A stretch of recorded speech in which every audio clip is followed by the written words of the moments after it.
글쎄 안 들려 들을 뉴스 없어 아무 뉴스도 귀에 들어오지 않아 듣고 또 들어도 들을 뉴스 없어 만든 게 이프로야.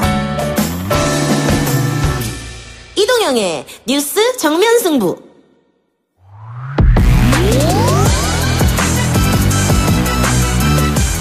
주파수 94.5 YTN 뉴스 FM 이동의 뉴스 정면 승부 3부 시작하겠습니다. 오늘 날짜로 팟빵 앱 구독자 수가 2만 명을 넘어섰네요. 여러분들 성원 감사드립니다. 팟빵 앱 1위 하고 있는 이동영 작가 EJ 24만 명 구독자라고 하는데 빨리 따라잡았으면 하는 바람입니다. 자, 청취자 여러분과 소통하는 방송 이동영 뉴스 정면 승부에서는 여러분의 질문에 성실하게 답해드립니다. 하루 한 분의 질문을 선정해 대답해드리고 있죠. 무엇이든 물어보세요. 질문은 샵 0945 50원 유료 문자 메시지나 팟빵 앱 예스 앱으로는 무료로 질문하실 수 있습니다. 오늘의 질문입니다. 곰양님께서 올린 질문. 방송은 잘하는 사람이 잘한다는데 정치도 그렇다고 생각하시는지요?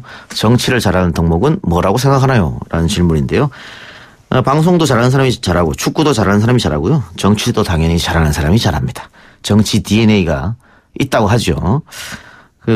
협상의 기술, 논쟁의 능력, 투쟁의 용기 이런 것들이 필요한데 이명박 전 대통령이 여의도식 정치를 불신했다는 얘기를 많이 합니다. 그리고 안철수 전 대표 같은 경우에도 소통 능력이 부재하다 이런 얘기가 많죠. 기존 정치인들하고.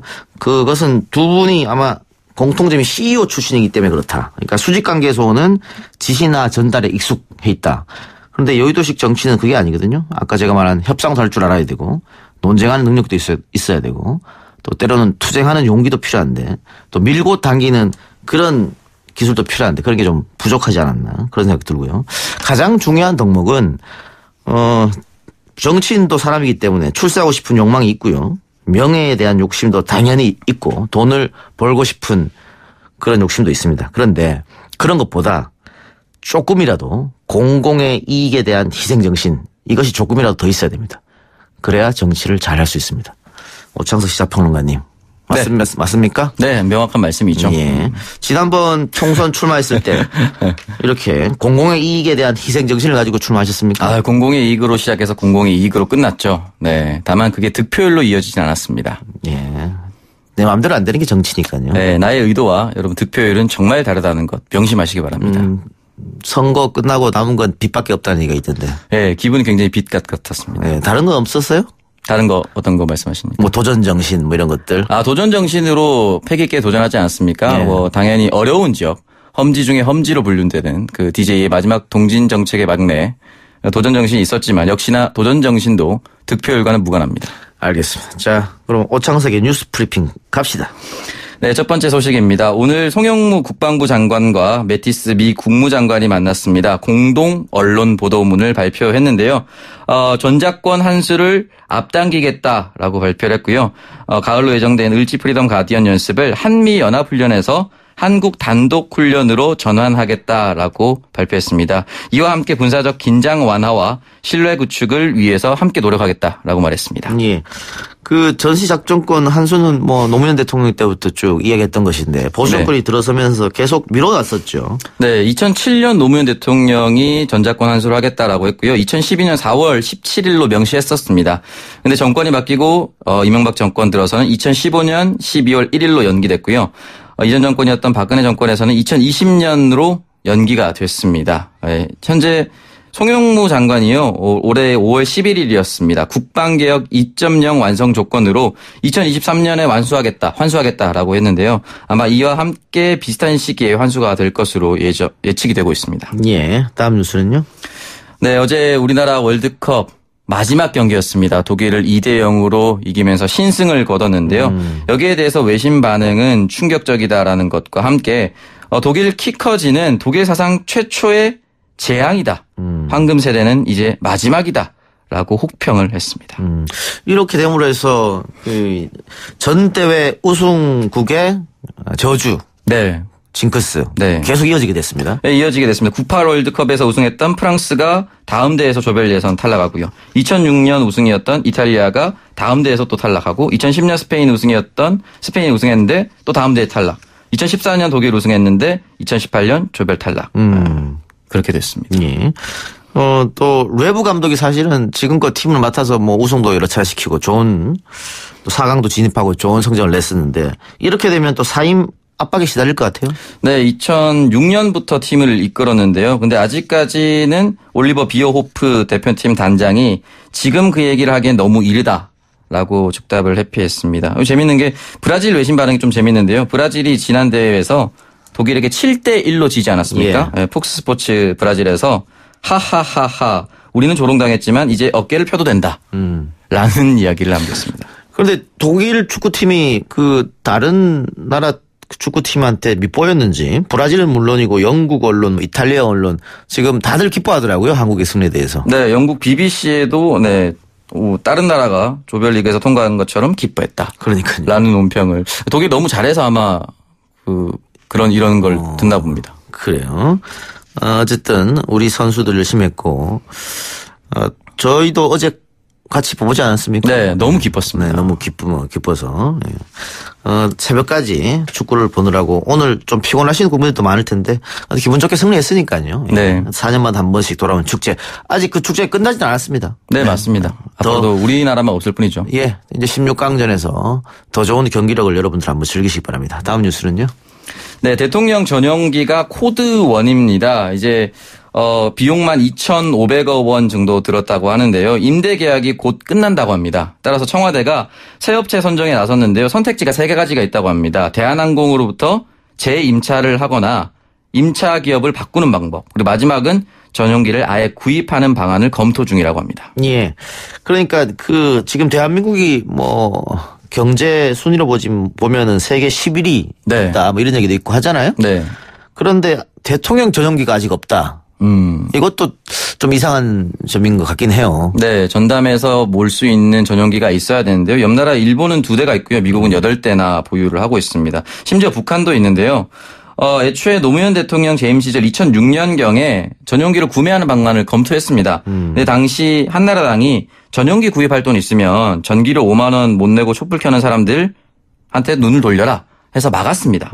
그랬다가 MB 대통령, 이명박 대통령 때 다시 추진했거든요. 2008년쯤. 근데 이때 서브프라임 모기지 사태가 벌어지면서 임대를 또 하게 됐습니다. 지금 이제 2년 뒤에 끝나는데요. 구매하는 것이 훨씬 더 예산이 절감된다라는 이야기를 하고 있습니다. 예. 근데 구매가 그렇게 쉬울 것 같지는 않고. 네. 대한항공과 아시아나항공이 또 경쟁은 또 하겠네요. 굉장히 치열하게. 네, 아마 재입찰 나오기 때문에 서로 경쟁을 할 것으로 보입니다. 알겠습니다. 다음 뉴스 갑시다. 네, 2015년에요. 일본이 세계유산으로 등재된 곳이 군함도라는 곳이 있습니다. 이때 세계유산으로 등재하면서 조건으로 내걸었던 게 있습니다. 세계유산위가 23곳에 등재를 하면서 국민에 대한 강제 노역 사실을 인정하고 희생자를 기리는 조치를 취하겠다고 약속을 받았는데 일본이 이걸 이행하지 않고 있습니다. 예. 따라서 이걸 빨리 하라는 결정문을 채택했다고 합니다. 예. 그러니까는 세계 문화유산에 선정되려고 군함도를 네네. 선정을 시키기 위해서 특히 조선반도에서 데리고 갔던 사람들 네, 강제노역 맞습니다. 그때 인정해놓고는 네. 그 뒤로부터는 그런 말 한 적 없다고 또 발을 빼고 했단 말이죠. 네, 맞습니다. 그러니까 이번에 유네스코가 강력하게 욕을 했다 이렇게 보면 됩니까? 네, 맞습니다. 네. 약속을 꼭 이행해라 이런 말씀을 드리고 다음 뉴스 갑시다. 네, 마지막 뉴스입니다. 유튜버 새벽이라는 사람이 있는데요. 자신의 인스타그램에 청와대 비서실로부터 받았다라는 화한 사진을 올렸습니다. 유튜버 새벽 씨가 이제 마스크팩 런칭에 참여를 했었는데요. 이 사진을 보고 많은 사람들이 청와대에서 마스크팩 런칭을 하는데 화환을 보낼 리가 없다. 거짓말이다라고 했고 새벽은 청와대 직원 가족인 A사 대표가 받은 것이다. 라고 변명을 했습니다. 이에 대해서 청와대 김의겸 대변인이 발표를 했는데요. 청와대에서 보내는 화환은 대통령 문재인 또는 대통령 비서실장 임종석 명의로만 보낸다라고 선을 그었습니다. 그럼 거짓말을 2번 한 거네요? 거짓말을 2번 한 거죠, 예, 사실. 첫 번째 거짓말을 해서 논란이 되니까 해명한다고 했는데 그 해명도 거짓말이었다. 네. 이렇게 하면 되겠는데 그래서 대통령 지지도 높고 청와대 인기가 많으니까 그걸 좀 이용해 보려고 했다. 그렇게 보면 됩니까 이게? 네, 아마 사익 추구를 위해서 이용한 것으로 보이는데요. 만약에 청와대 직원이 보내려면요. 예. 직원 직원 명의를 반드시 써서 보내야 된다고 합니다. 실제로 일어나진 않은 일이다. 네. 오창석 평론가는 청와대나 혹은 대통령으로부터 이런 화환이라든가 뭐 받아본 적 있습니까? 저는 뭐 추석이나 설에 예. 대통령 선물을 늘 받고 있지 않습니까? 늘 받고 있습니까? 그렇죠. 제가 결혼하면 아마 대통령께서 또 화환 보내실 겁니다. 알겠습니다. 기대해 보도록 하죠.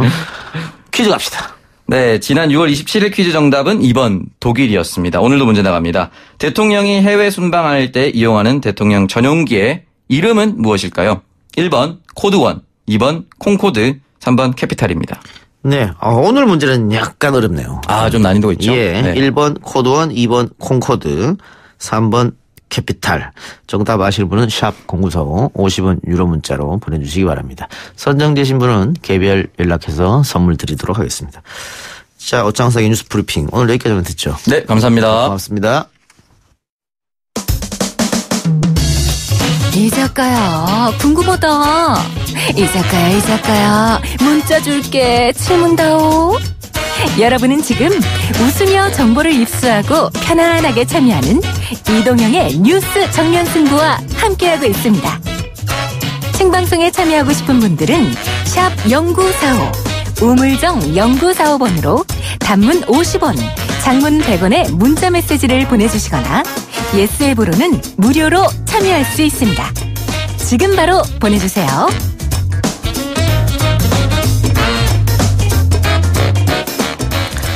예, 앞서 2부 최강병기 시간에도 잠시 짚어봤습니다만 월드컵 리뷰 다시 한번 해보도록 하겠습니다. 어제 방송 이후에 손문어로 등극한 일반인 K리그 전문가 손수호 변호사 어서 오세요. 네, 안녕하세요. 2대0을 적중한 네, 손문어 손수호입니다. 예. 그리고 러시아를 다녀오긴 했는데 정작 봐야 할 대독일전 경기는 못 보고 돌아온 JTBC 축구 해설위원 김한 씨 나왔습니다. 어서 오세요. 네, 안녕하세요. 김한입니다. 왜 갔었어요, 러시아? 아니, 일반, 풀로는 제가 갈 여력이 안 돼서, 한 10일 정도 가야겠다 해서 앞에 갈지 뒤에 갈지 고민하다가 독일전은 안 되겠지, 좀 우울하겠지 생각해서 이제 앞에 경기들을 주로 보러 갔는데, 뭐, 어찌됐건 좀 실패한 러시아 출장이 됐습니다. 예. 그러면은 한국에서 봤습니까? 네, 어제 집에서. TV로. 네, TV로 봤습니다. 네. 보신 소감, 전문가로서. 일단 1, 2차전의 실패가 조금 약이 됐다. 그러니까 그때 당시 못했던 것들을 3차전에 다 쏟아부으면서 전력 투구를 하면서 좋은 결과를 가져온 건 맞지만 또 전체적으로 봤을 때는 16강에 못 나갔기 때문에 뭐 목표로서는 실패한 거거든요. 그게 좀 두 가지 측면을 봐야 된다는 생각을 하고 있습니다. 자, 비전문가는 어떤 눈으로 봤어요? 간절하게 기대하면서 봤죠. 네. 그러면서 정말 전반전에 좀 제발 한 골 먹지 말고 0대0으로라도 끝나라 라고 하는 기원을 하면서 봤고요. 그러다 후반 막판 되니까 독일이 좀 공격과 수비가 좀 쭉 벌어지더라고요. 공격은 공격만 하고 수비는 수비만 하고 그러면서 그때 우리 팀이 체력이 조금 더 남았던 것 같아요. 예. 찬스가 여러 번 났는데 이러면 한 골 넣을 수 있지 않을까라는 기대했는데 다행히 2골을 넣어서 이제 굉장히 좀 기뻐하면서 경기를 봤죠. 자, 우리 세 경기 모두 전체적으로는 수비를 두껍게 하면서 역습을 노린 작전이었어요. 네. 1, 2차전은 실패. 왜 3차전만 성공했을까요? 일단 이 러시아에 가기 전 오스트리아나부터 해서 체력 훈련을 많이 했는데 내부나 외부에서 흘러나온 얘기가 체력 훈련을 너무 늦게 시작했다. 그러니까 뭐 2차전이나 3차전 정도의 선수들의 몸 상태가 좀 100% 이상이 될 것 같다라는 예상이 많이 있었고 실제로 제가 볼 때는 그게 반영이 된 것 같거든요. 그래서 경기 후에 구자철 선수도 1차전 때는 몸이 너무 무거워서 선수들이 좀 뛰지 못했다. 근데 이제 경기를 치르면서 뒤늦게 올라와서 그런 점이 좀 아쉽다라고 했는데 확실히 좀 체력 관리나 선수들이 리그에서 다 뛰다 왔기 때문에 그런 부분에 있어서 좀 컨트롤에 실패를 하지 않았나 그런 부분은 생각을 하고 있습니다. 예. 지금 댓글로 청취자들이 작두선변 네네. 이렇게 얘기해주고 있어요. 그동안 K리그를 열심히 본 게 이번에 영향을 주지 않았나 싶네요. 네. 2대0은 어떻게 해서 나온 예측이에요? 1차전과 2차전을 분석하면 예. 2대0이 나올 수밖에 없습니다. 그게 아니고 우리가 2대0으로 이겨야 16강 올라간다. 그 생각으로 2대0 던진 거 아닙니까? 맞습니다. 그래요. 자, 어제 선수들이 정말 너무 많이 뛰어가지고 구자철 선수 중간에 나왔고요. 너무 힘들어서. 네. 문선민 선수도 열심히 뛰어서 끝까지 경기를 하지는 못했고. 그런데 중간에 황희찬 선수는 교체로 들어갔다가 왜 다시 금방 나온 겁니까? 조금 이해가 안 되는 부분. 네, 경기 볼 때는 몸 상태 좀 이상이 있나 싶었는데 또 뛰는 모습을 보면 그러진 않았거든요. 그래서 경기 끝나고 알아본 결과는 전략적 교체였다. 독일이 수비수를 빼고 공격수를 넣으니까 우리도 공격수를 빼고 뭐 미드필더나 수비수를 넣어야 되는데 손흥민을 뺄 수는 없잖아요. 앞쪽에 있는. 그래서 황희찬 선수가 다시 희생양이 어떻게 보면 개인적으로는 황희찬 선수에 대한 좀 아쉬운 판단이 됐는데 뭐 이겼으니까 황희찬 선수도 사실 좀 기분이 안 좋긴 할 거예요. 사실 선수를 넣었다 빼는 일은 리그에서도 거의 없고 그런 일이 일어나면 감독과 선수 간에 약간 불화가 있을 수도 있다라는 예측이 거의 나오는데 이번에는 그냥 뭐 조용히 넘어갔습니다. 이 부분은. 자, 손수배사 인천 팬이기도 한데. 그렇죠. 문선민 선수가 좀 뭐 1차전도 잘했고 어제도 잘했는데 네네. 너무 슛을 아끼는 거 아니냐. 원래 문선민 선수가 활동량이 장점이죠. 그런데 이게 구체적인 특정 상황에서의 그 상황 판단 이게 상대적인 그런 약점을 항상 지적을 받습니다. 그런데 그래도 이제 본인이 할 수 있는 역량은 다 발휘한 것 같아요. 그리고 이번에 국가대표로 뛰면서 굉장히 많은 그런 성장을 한 게 보여요. 그래서 돌아와서도 이제 그동안 국가대표 선발되기 전에 보였던 능력보다 훨씬 더 큰 그런 활약을 해주지 않을까 기대가 되고요. 다행히 다른 동료들이 골을 넣어서 이겼으니 망정이지. 만약에 0대0으로 끝났거나 또는 한 골 먹고 졌다면 그 부분에서 2번 접고 뭐 3번 접으려다가 슛도 못한 부분에 있어서 문선민 선수가 열심히 뛰고도 계속해서 두고두고 욕먹을 뻔했는데 다행히 그런 일이 안 생겨서 정말 다행입니다. 네. 그래서 지금까지 욕 많이 먹었던 선수들 장현수 선수인데 어제도 몇 번의 실수는 있었습니다. 네, 뭐 수비수가 아니라 이제 미드필더로 나왔기 때문에 아마 부담감은 조금 덜했을 거예요. 뒤에 누군가가 있다는 거. 그리고 뒤에 윤영선 또 김영권 조합이 잘해줬기 때문에 실수가 있었지만 커버가 됐고 마지막에 보시면 뭐 수비형 미드필더지만 거의 공격형 미드필더처럼 오버래핑해서 막 크로스를 올려주고 찔러주고 했는데 저는 이제 거기서 그걸 느꼈어요. 이 선수가 정말 뭐라도 하려고 하는구나. 그러니까 생각이 참 많고 좀 의지를 가지고 있구나라는 걸 느껴서 뭐 지금까지도 많이 욕을 먹고 있지만 그래도 그 전보다는 상황이 좀 좋아졌다는 데 있어서 저는 그래도 다행이라고 생각을 합니다. 윤영선, 홍철 그러니까 스타팅으로 나오지 않았던 선수들의 활약은 어떻게 보십니까?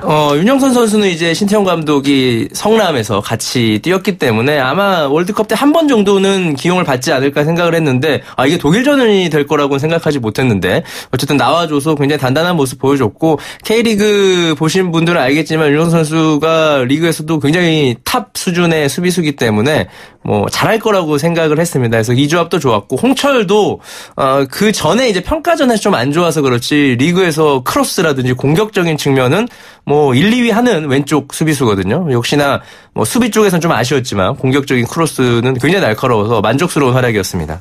예. 자, 이렇게 되면 뭐 중국이 예전에 공안증 있다 그랬었지 않습니까? 한국에 대한 축구 공포증. 독일도 그런 게 생기지 않을까? 왜냐면 우리 대표팀이 독일하고 만나면 굉장히 선전을 했거든요. 지금까지 쭉 보면. 94 월드컵 때도 그랬었고. 그렇죠. 뭐 졌을 때도 쉽게 안 졌고 이길 때는 정말 3대1로 확실하게 이겼고 두 경기를 해서 뭐 독일 안에서의 한국 축구의 이미지 위상은 꽤나 올라갔을 것 같고 그래도 독일 팬들이 조금 점잖은 편이거든요. 제가 독일 경기도 봤는데 가서 점잖하더라고요. 멕시코 팬들에 비해서는. 그래서 다행이지 다른 나라를 우리가 이렇게 이겼더라면 다른 강국이 불미스러운 일도 일어날 뻔하지 않았을까. 왜냐하면 저도 거기서 아르헨티나와 크로아티아 경기를 봤는데 러시아에서 진짜 싸우더라고요. 예, 팬들끼리요? 네, 팬들끼리 뭐 얼굴 마주 보고 막 머리 들이밀고 싸우고 실제로 그 난투극 동영상도 인터넷에 공개가 됐거든요. 경기장 안에서. 그래서 근데 독일 팬들은 그래도 좀 인정하는 분위기라서 참 다행이고 좀 매너가 있다라고 생각을 하고 있습니다. 예. 역시 손흥민 선수도 맹활약했는데 마지막 두 번째 골 같은 경우에 손흥민이 아니었으면은 그걸 골로 연결시킬 수 있었겠느냐. 왜냐하면 90분이 다 흘러갔고요. 체력이 방전된 상태인데도 50m를 5초에 떴다고 하더라고요. 기본적으로 주력이 좋죠. 손흥민 선수가. 그리고 또 정말 그 공을 따라가는 장면을 보면서, 이게 마지막까지 정말 정신력이 또 발휘된 게 아닌가 그런 생각이 들어요. 그래서 물론, 다른 선수도 그런 상황에 처하면 초인적인 능력을 발휘하겠습니다만, 손흥민 선수가 역시 또, 지난 경기에서는 특히 또 주장 완장도 찼거든요. 예. 또 그런 책임감까지도 더해져서 정말 그 공을 놓치지 않고 끝까지 따라가서 아주 편안하게 골을 넣지 않았나 생각됩니다. 예. 또 가장 큰 수훈 선수를 뽑으라면 조윤 골키퍼입니다. 네. 어디에 있었던 선수인가 싶을 정도로 화려하게 나타나서 3경기 모두 선방쇼를 보여줬거든요. 네, 이 대구 FC 소속인데 대구가 올 시즌 성적이 안 좋음에도 불구하고 조윤 선수는 월드컵에 갔고 사실 현장 기자단이나 저희 다 분석하는 사람들을 보면 김승규 선수를 모두 선발로 예상했어요. 조현우가 선발로 나올 거라는 사람들은 거의 없었는데 이게 1차전 직전에 코칭 스태프 회의에서 조현우 선수의 높이나 어떤 좀 신체적인 능력 또 점프력에 있어서 높은 점수를 받아서 마지막에 바뀐 건데 사실 이럴 경우에는 좀 안 좋은 결과가 나올 수도 있거든요. 꾸준히 주전으로 뛰었던 선수가 나오는 게 나을 수도 있는데 이 판단이 코칭 스태프 판단이 굉장히 옳았고 해외에서도 조현우 선수를 칭찬하는 글들이나 SNS 글들이 정말 올라오고 있는데 이 선수가 이렇게 되면 해외 진출하는 게 아니냐라는 시선이 있지만 좀 안타깝게도 아직 군면제가 되지 않은 상황이라서 쉽진 않아 보입니다. K리그에서 이제 그 경기를 보러 가면 대구랑 경기할 때는 조현우 선수가 나오잖아요. 그러면 정말 잘 막아요. 정말 잘 막고 어떻게 몸이 정말 가볍다는 게 느껴지는데 그런데 소집 전에 대회에 출전하기 소집되기 직전에는 좀 실수를 많이 했어요. 예. K리그에서. 그래서 어이없는 골도 먹고 그래서 이거 대회 직전에 이런 실수했기 때문에 출전은 어렵겠다 싶은 생각했는데 의외로 나왔고 3경기 다 풀 경기 출장하면서 좋은 성적을 내가지고 K리그 선수의 어떤 수준, K리그의 위상을 보여준 점에 대해서는 정말 K리그 팬으로서 정말 장하고 아주 자랑스럽습니다. 군대 문제가 있다고 했는데 네. 손흥민 선수도 군 문제를 아직 해결하지 못했습니다. 그래서 아시안게임이 올해 있지 않습니까? 네, 당장 8월 달이죠. 예. 네. 아시안게임 가서 금메달을 따면 군 면제가 되니까. 그래서 이 두 선수를 대표로 뽑아야 된다. 와일드카드를 쓰면 되니까.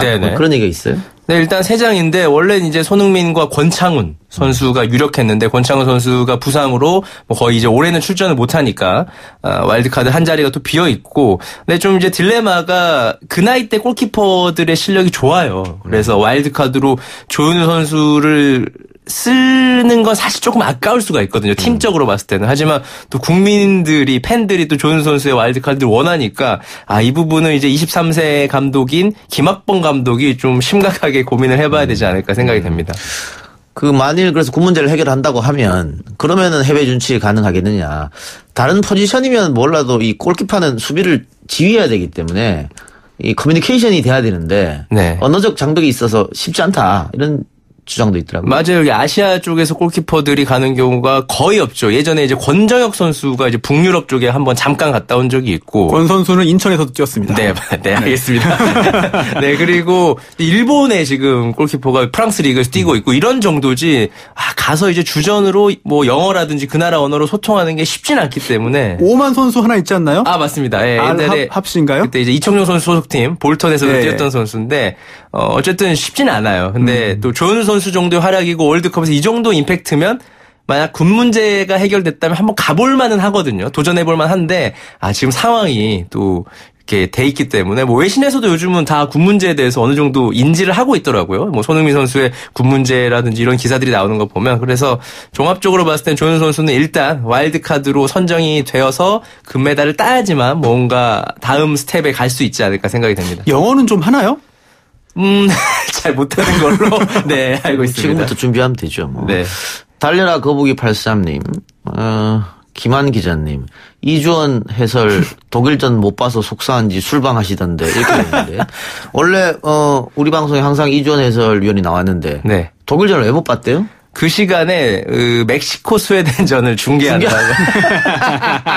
우리나라에서 독일 한국전을 안 본 몇 안 된 해설위원이 됐고, 그래서 저 이제 끝나고 만났는데 그렇게 재밌었어? 그렇게 감동적이야? 왜 다들 이래? 그러니까 지금까지도 전혀 독일전에 대한 그 감정이 없는 상태입니다. 당연히 우리 방송에 나오면 안 될 뻔했어요. 네네. 감격적이지 않아 하더라고요. 두 분이 그 대화를 나누는 걸 저는 팟캐스트를 통해서 들었습니다. 그렇습니까? 네네.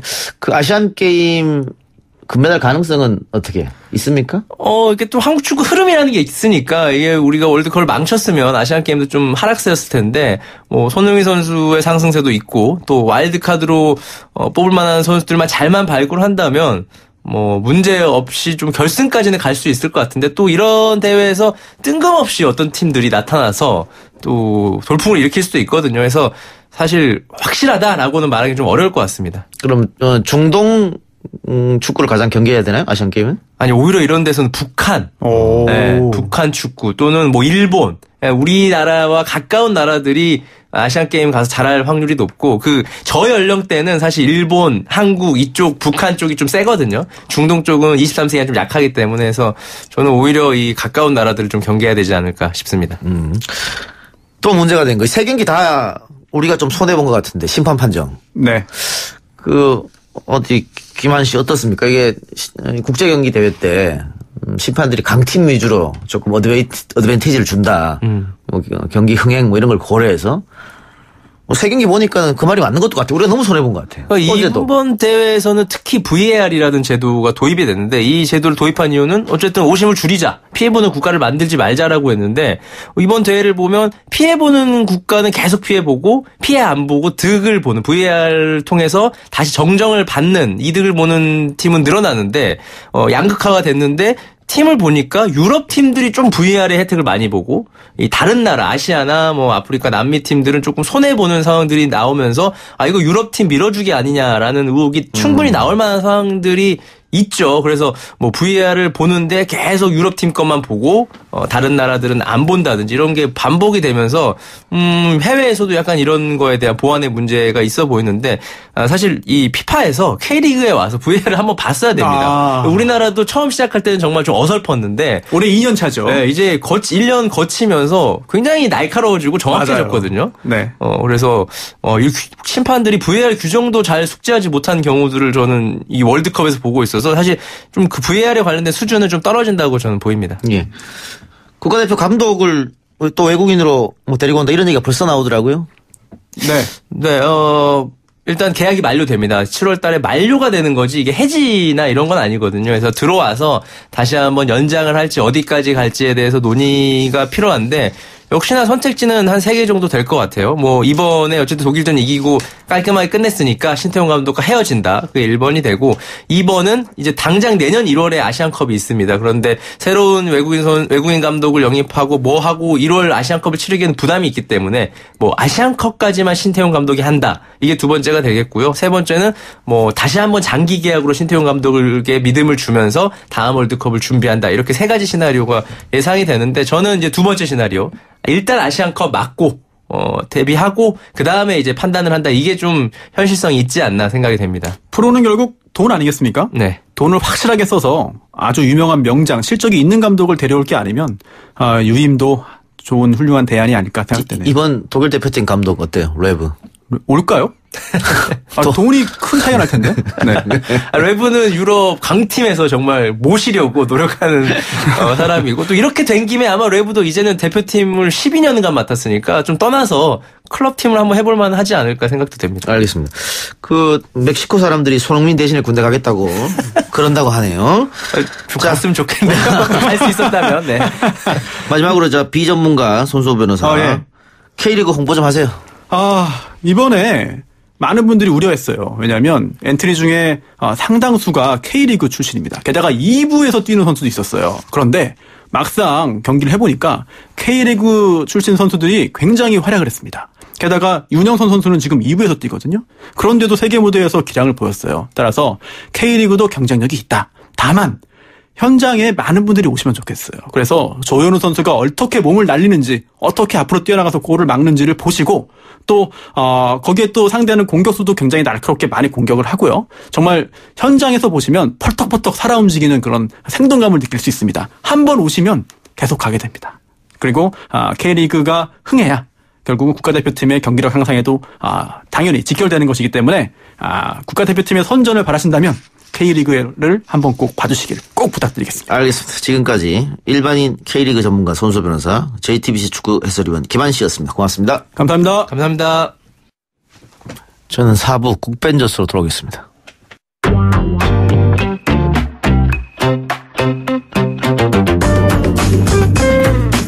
정면승부가 야심차게 꾸린 국회 드림팀 국벤져스. 오늘은 이정미의 노동 상담소 시간입니다. 정의당 이정미 대표 나오셨습니다. 어서 오세요. 네, 안녕하세요. 예.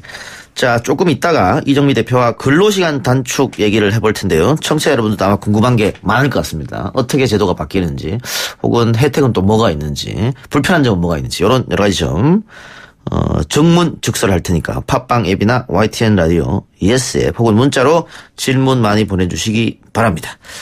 자, 앞서 우리가 오프닝에도 언급했습니다만 정의당 사상 처음으로 지지율 2자릿수를 돌파했다고요? 네, 오늘 10%대를 찍었습니다. 네, 10%. 정당 지지율 10%.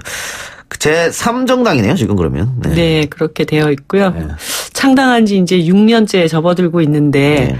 당으로서는 여론조사에서 2자릿수는 처음 얻었습니다. 국민들께서 지난 지방선거를 이제 치르고 나서 저 정당을 좀 키워서 이제까지 자유한국당과 더불어민주당의 이 소모적인 대결 정치가 아니라 좀 더불어민주당 옆에 정의당이 제대로 좀 경쟁하는 그런 정치 체제로 가야 하는 것이 아닌가, 이런 어떤 종잣돈 같은 것을 마련해 주신 거라고 생각하고 있고요. 앞으로 또 그런 바람에 잘 부응하는 예. 그런 정당이 돼야 되겠다 각오를 다지고 있습니다. 지난 대선에서도 사실은 정의당이 생각보다는 많은 표를 얻지 않았습니까? 네, 저희가 사실은 그 대선 직전까지 여론조사에서 2자릿수까지 올라갔던 적이 있습니다. 그런데 막판에 그 홍준표 후보가 막 치고 나오는 그런 기류가 형성이 되면서 저희가 좀 기대했던 만큼은 아니었지만 그래도 또 6%대의 지지를 보내주셨습니다. 예. 대선 때 6% 지지, 지금 2자릿수 지지. 뭐 과거 이제 뭐 민주당 시절에는 또 2자릿수 국회의원도 한번 네, 한 적 있지 않습니까? 그렇습니다. 그럼 뭐 다음 총선의 목표라고 하면은 뭐 교섭단체? 예, 교섭단체뿐만 아니라 이제 자유한국당을 대체할 수 있는 강력한 대한여당이 되는 것이 저희들의 목표입니다. 예. 이번 지방선거는 만족하십니까, 성적? 제가 바깥에서는 굉장히 많이 좀 칭찬을 받았습니다. 예. 이제 정의당, 좀 일을 할 만한 정당이다. 그래서 너희들 많이 찍어줬다. 이런 이제 칭찬들을 많이 하셨는데요. 또 내부적으로는 지역구에서 굉장히 실력을 쌓아왔던 많은 지역 후보들이 안타깝게 낙선한 후보들이 꽤 있었습니다. 그래서 또 그분들하고 같이 또 피눈물을 흘려야 되는 뭐 그런 양가 감정이 있었지요. 예. 정당 투표는 8.97%로 한국당에서 3위. 네. 예. 나름 선전했다 이렇게 평가될 것 같은데, 아까 제가 말씀드렸던 뭐 원내 교섭단체 꾸린다고 하면 선거제도 개편이 좀 필요할 것 같은데. 네.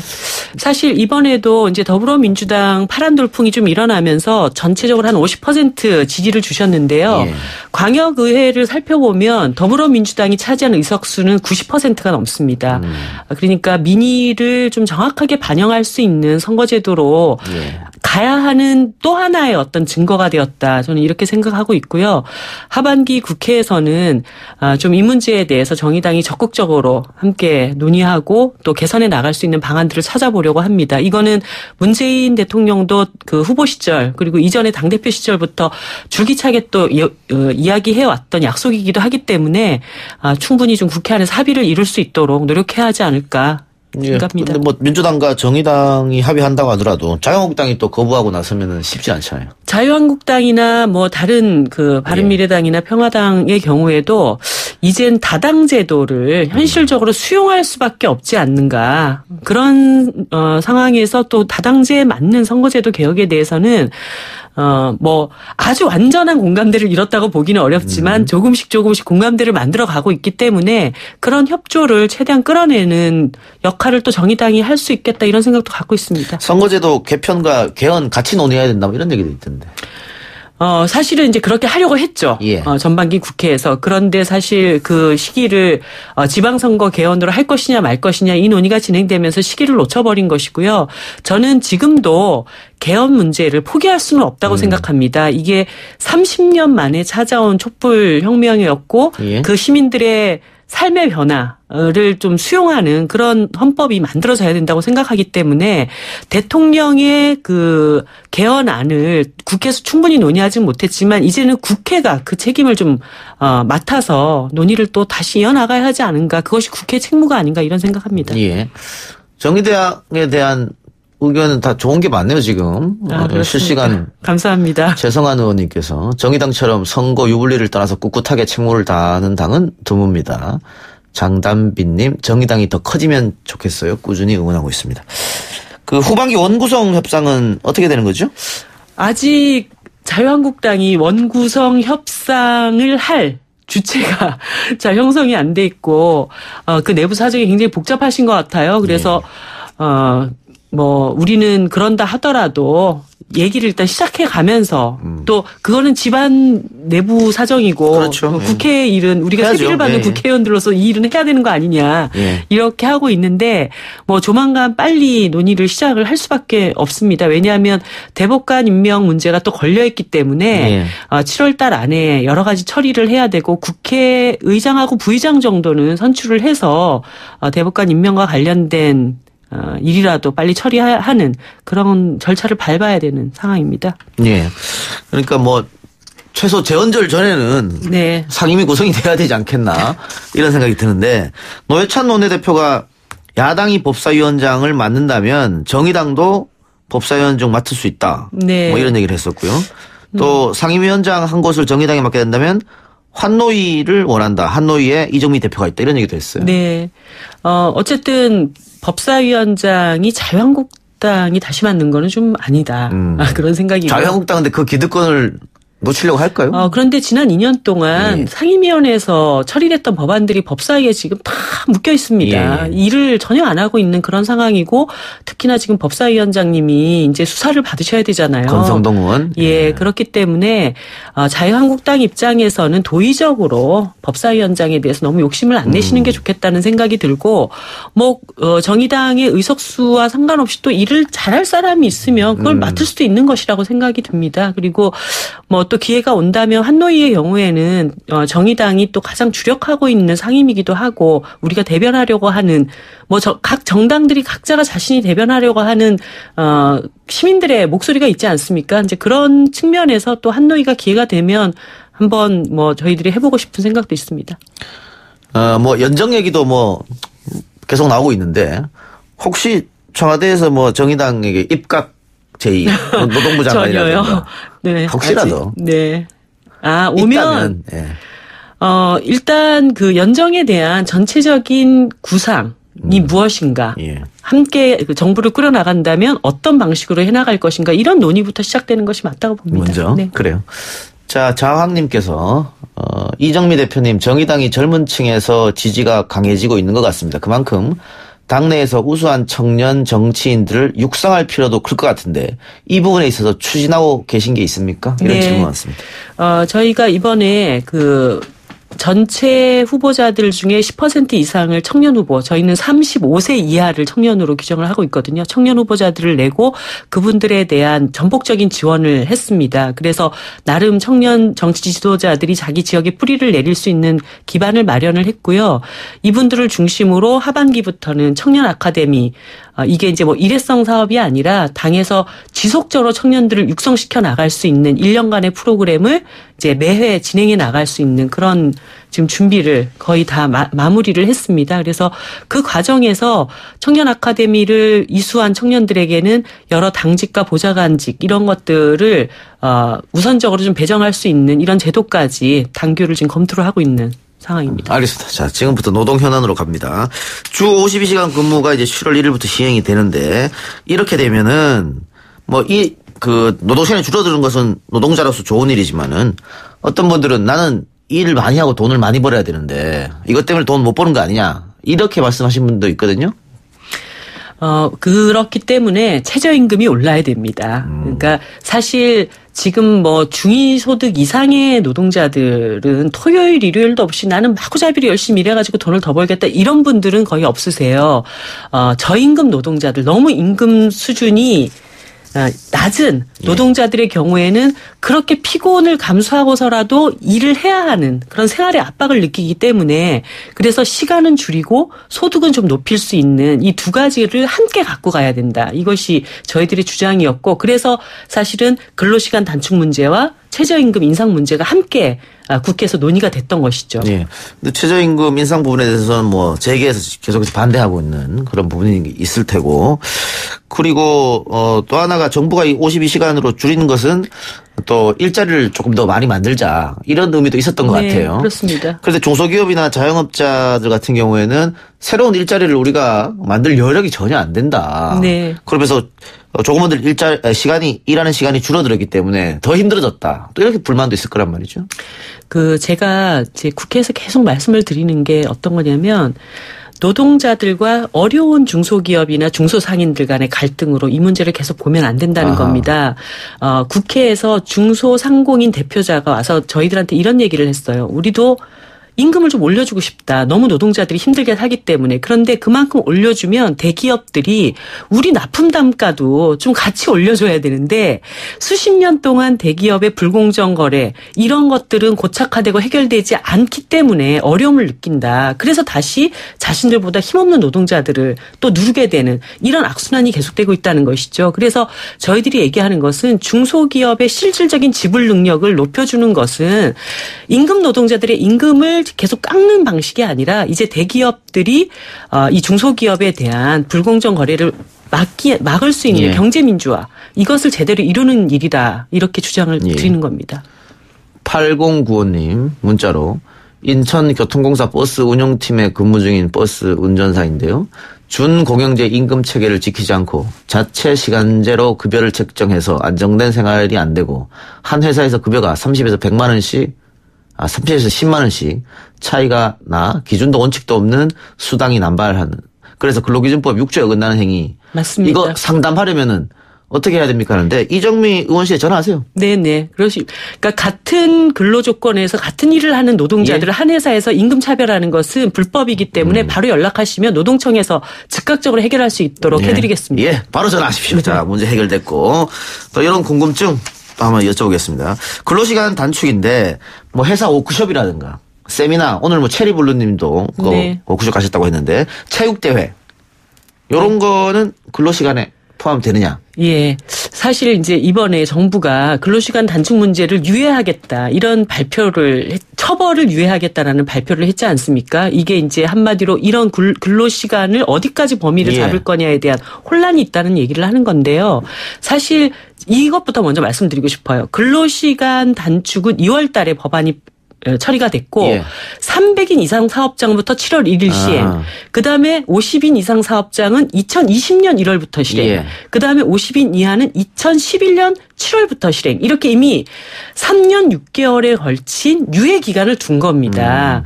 그런데 지난 몇 달 동안 뭘 어떻게 했는지 모르겠지만 지금 와서 또 유예를 한다. 이거는 현실적으로 받아들일 수 없는 것이고요. 그다음에 이런 문제들은 여러 가지 판례들이 지금 나와 있습니다. 예를 들어서 회사의 직무와 관련된 워크숍을 갔다. 당연히 이거는 근로시간입니다. 그리고 쉬고 있는 상황이라도 언제든지 상급자가 업무 지시를 해서 바로 일을 나가야 되는 그런 시간이다. 그러면 그것도 근로시간에 해당되는 그런 것입니다. 그리고 아까 얘기했듯이 뭐 체육대회라든가 이런 것들은 단체협약상에 어떤 날을 근로시간으로 인정을 받을 것인지 아닐지 이런 것들은 단체협약으로 또 해결을 해나가야 되는 것이고요. 박상준 기자의 질문입니다. 기자가 취재차, 취재원과 술자리를 하면 근로시간에 포함됩니까? 이게 지금 사실 저도 기자들을 굉장히 많이 만나는데 저한테 그런 민원이 엄청나게 쏟아집니다. 왜냐하면 점심밥을 먹거나 저녁을 먹을 때 그게 뭐 그 기자분들이 개인적으로 인간적으로 저를 좋아하는 분들이 몇 명은 있을지 모르겠지만 뭐 제가 보고 싶어서 왔겠어요. 다 일의 연장으로 만나는 것이기 때문에 저는 너무나 당연히 이 부분은 근로시간의 연장이라고 보고 있는데 몇몇 신문사에서 약간 이 문제를 지금 검토를 하고 있는 것으로 알고 있습니다. 그런데 이것도 제가 볼 때는 만약에 판결로 간다라고 하면 근로시간으로 인정받을 수 있지 않겠나? 이런 알겠습니다. 생각을 하고 있습니다. 7500번님 택시기사입니다. 택시기사들은 근로시간 적용된다고 봐야 합니까? 그거 적용하면 손님이 적어져서 수입이 적어지는데요. 이런 질문. 택시 노동자가 기업에 속해 있는 분들이 있고 개인 영업자가 있지 않습니까? 그런데 택시의 경우에는 근로시간 특례 업종이라고 하는 것에 소속 포함이 되어 있다가 이번에 그것이 빠져나왔습니다. 그래서 택시도 일정하게 임금을 월급 수준을 보전해주는 방식으로 근로시간을 단축시키는 그런 방안들을 바로 만들어야 됩니다. 그래요. 네. 그 택시, 그 개인 택시 말고 법인 택시는 산악금 문제가 항상 있으니까 네. 말이죠. 그리고 종교 관련해서 한번 또 질문 드려볼까요? 대표자나 상사가 업무에 관련된 간증을 하거나 홍보차 예배를 보러 가면 직원들이 어쩔 수 없이 따라가게 됩니다. 네. 이것도 근로시간에 포함됩니까? 저는 당연히 근로시간에 포함돼야 된다고 보고요. 더 나아가서는 종교의 자유를 박탈하는 그런 업무 지시는 부당한 근로 지시로 보고 있습니다. 예. 네. 근로시간 단축으로 소득이 줄면 퇴직금도 줄어듭니까? 당연히 퇴직금은 정산하는 그 과정에 이때까지 받았던 임금 수준이 포함되기 때문에 임금 수준이 줄면 퇴직금도 줄지요. 예. 하지만, 저희가 얘기하는 것은, 적정 시간, 적정 임금. 그러니까, 근로시간이 줄어서 임금이 다 깎이고 나빠지는 이런 방식이 아니라 예. 임금 수준도 적정하게 보장받으면서 근로시간이 줄어들 수 있는 이런 방안들을 강구해야 된다. 그렇게 말씀드리고 싶습니다. 알겠습니다. 어쨌든 제도가 좀 정착되려면 시간이 좀 필요할 것 같네요. 그렇죠. 여러 가지 어려움과 혼란이 왜 없겠습니까? 그런데 제도는 실행하면서 그 문제점들을 보완해 나가야 됩니다. 제가 알기로는 2월 달에 그 법이 결정되고 난 다음에 300인 이상 사업장들 중에 많은 부분들이 제가 알기로는 60% 이상의 기업들이 실제로 7월 1일부터 시행되는 이 법에 대한 준비들을 노사가 함께 해오고 있었습니다. 그래서 그 일이 진행되면서 어떤 것은 또 보완해야 될지 이렇게 돼야 되는데 해보지도 않고 자꾸 이제 기업 에서 이런 거 너무 어렵지 않아? 그럼 유예시키고 이번에 대기업 유예시켜주면 2020년 1월 달에 가서 중소기업들이 아니 그때 대기업은 봐주고 왜 우리는 안 봐주냐 이런 일들이 계속 발생하기 때문에 법을 만들어놨을 때는 실행해 가면서 이것들을 보완해 나갈 수 있는 방안들을 강구하는 것이 맞다. 그러니까 7월 1일부터 시행은 하는데 만일 지켜지지 않으면 처벌은 6개월 유예한 거죠 지금? 네, 그렇게 되어 있습니다. 알겠습니다.